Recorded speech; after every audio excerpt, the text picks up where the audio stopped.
No seu relacionamento existe um herói da lógica, aquele que organiza, aquele que planeja, aquele que otimiza absolutamente tudo, aquele que transformou o caos das finanças em ordem e previsibilidade. Ele é a personificação da responsabilidade, o arquiteto da vida otimizada. Mas e se essa fortaleza for, na verdade, uma prisão? E se toda essa previsibilidade, toda essa segurança, toda essa certeza estiver, na verdade, sufocando a espontaneidade, o prazer, o amor entre vocês? Hoje a gente vai mergulhar juntos no paradoxo do financista. A pessoa que faz certo tudo com dinheiro pode, na verdade, sem saber, estar provocando uma falência emocional no seu casamento. E a ciência comprova. Ser perfeito no dinheiro pode ser a forma mais eficiente de destruir o amor. Bem-vindo ao território mais sutil e mais traiçoeiro da Guerra Fria financeira. Aqui não reina o medo do poupador ou o caos descontrolado. Aqui reina a ordem. Uma ordem tão perfeita, uma ordem tão lógica que vira uma tirania. Vamos imaginar a história do Marcos e da Júlia. O Marcos é um engenheiro brilhante que aplicou a sua genialidade para otimizar a vida do casal. A sua esposa, a Júlia, no início ela admirava profundamente essa segurança. Mas essa segurança, com o tempo, começou a provocar uma asfixia. O sonho da Júlia de comprar uma pequena escultura foi recebida com uma simples pergunta: qual que é o ROI disso? O desejo de um jantar espontâneo, ele foi vetado porque ele não estava provisionado no orçamento do trimestre. Marcos, ele não era mau, ele era lógico. Só que na sua lógica, ele estava otimizando o amor para fora da equação. Você pode ser perfeito com dinheiro. Sua planilha pode ser uma obra de arte. As suas metas podem ser batidas com precisão militar. Mas o seu relacionamento está morrendo. A ciência comprova.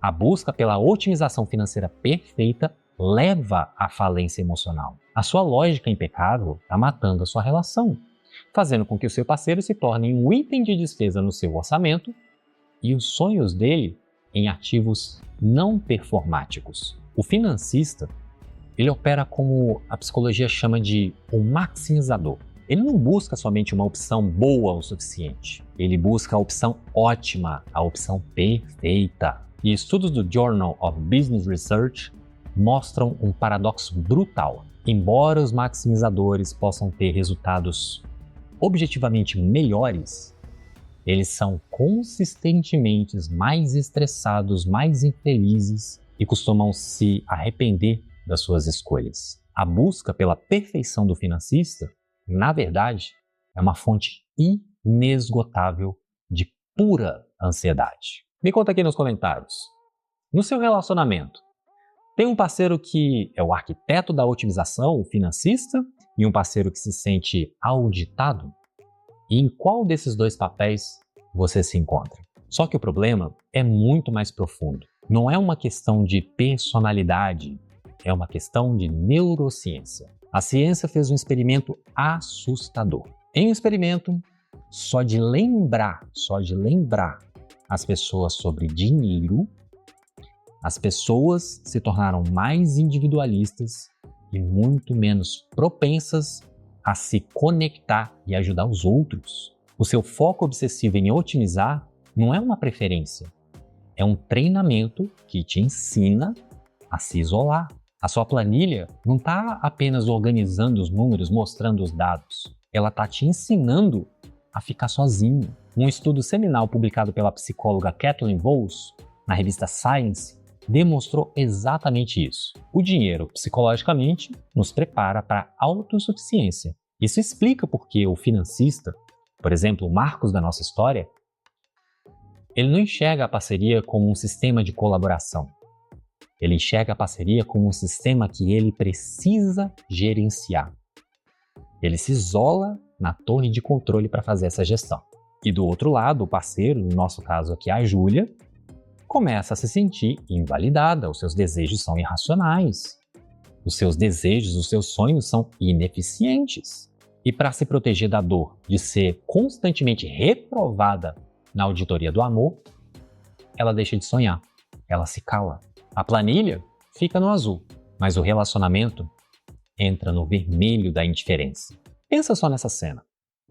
É uma reunião de alinhamento financeiro que o seu parceiro financista convocou para que vocês pudessem conversar sobre dinheiro. Ele está todo orgulhoso, mostrando para você com gráficos, com a planilha, que vocês economizaram 12% a mais do que a meta que vocês tinham estabelecido. E ele espera um sorriso, um vislumbre de falar assim, poxa, estamos vencendo financeiramente. E você até tenta, de verdade. Você acredita que você deveria se sentir feliz, deveria se sentir seguro, afinal de contas o resultado está ali na sua frente, está dando certo, vocês estão vencendo o jogo do dinheiro, o jogo financeiro, que é difícil para muita gente. Mas ao olhar para aquela planilha, olhar para aqueles números, olhar para aqueles gráficos, você não sente alegria, você sente um vazio, um frio, um aperto no peito. Parece que a vitória não é sua, apesar de estar dando tudo certo, que é as finanças do casal, mas parece que a vitória não é sua. E isso que você sente é a fisiologia da invalidação. Você se sente como um estranho. Você olha para os números, você olha todos aqueles pequenos nãos que construíram aquele resultado, o não para o presente, o não para o curso, o não para o jantar, e você não se enxerga como um parceiro daquele resultado. Você se enxerga como um sacrifício. E aí, é claro, a sua mente projeta. Você começa a imaginar como que vai ser aquele cenário nos próximos anos. Aquele futuro perfeitamente planejado, seguro e absolutamente estéril. Uma aposentadoria rica em dinheiro e pobre em memórias, onde vocês dois são sócios de uma empresa de sucesso chamada Vida. Mas vocês não são um casal. E você se dá conta da verdade mais dolorosa. Na busca pela falência zero, vocês decretaram falência no amor. Se você está pronto para trocar a tirania da lógica pela sabedoria da parceria, se inscreve agora nesse canal. Porque no próximo episódio, no último episódio dessa série, a gente vai unir tudo e vai construir um verdadeiro acordo de paz.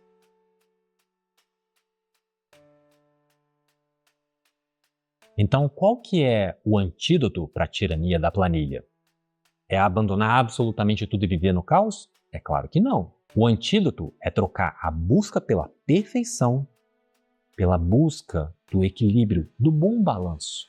E por que em um casamento ser razoável é infinitamente mais lucrativo do que ser perfeitamente racional? Porque o objetivo não é o balanço perfeito.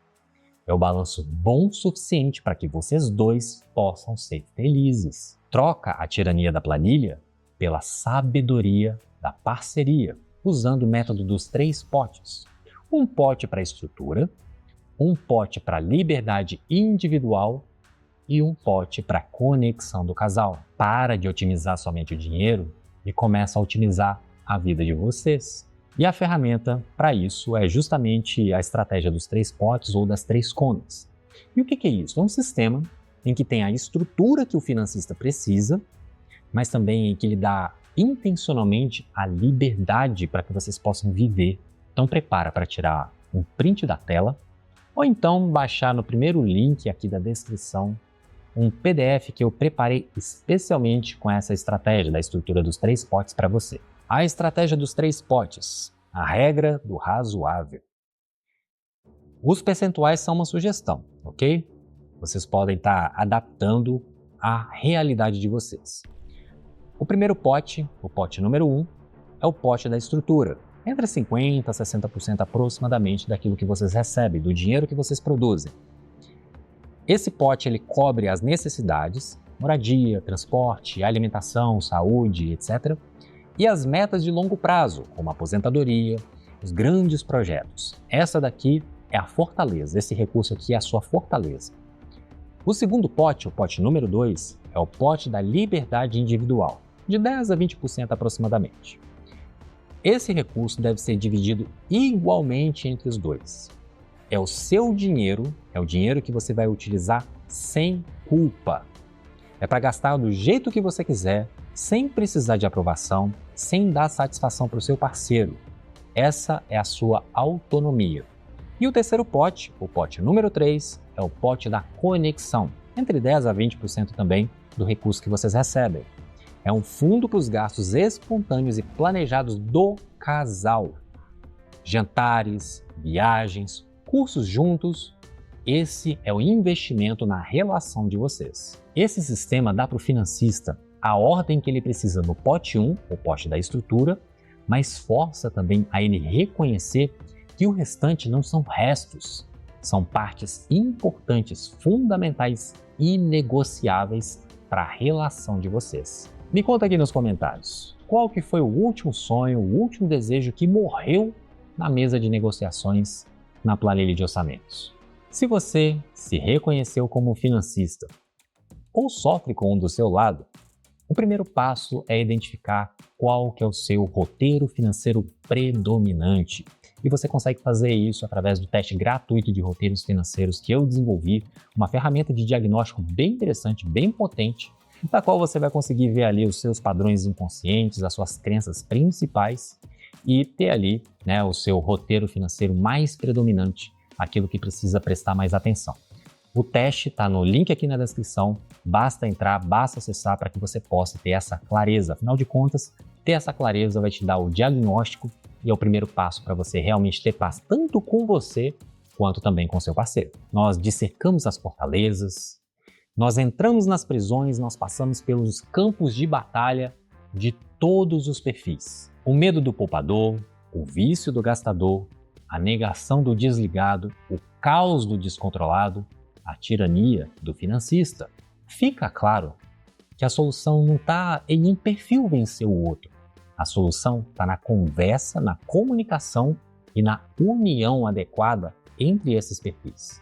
Mas como, na prática, construir essa ponte? Como, por exemplo, um poupador e um gastador podem construir um plano juntos em que honre ao mesmo tempo a necessidade de segurança do poupador e o desejo por liberdade do gastador. Como que um financista que anseia por ordem, ele pode construir uma parceria com um desligado que opera na base da ausência?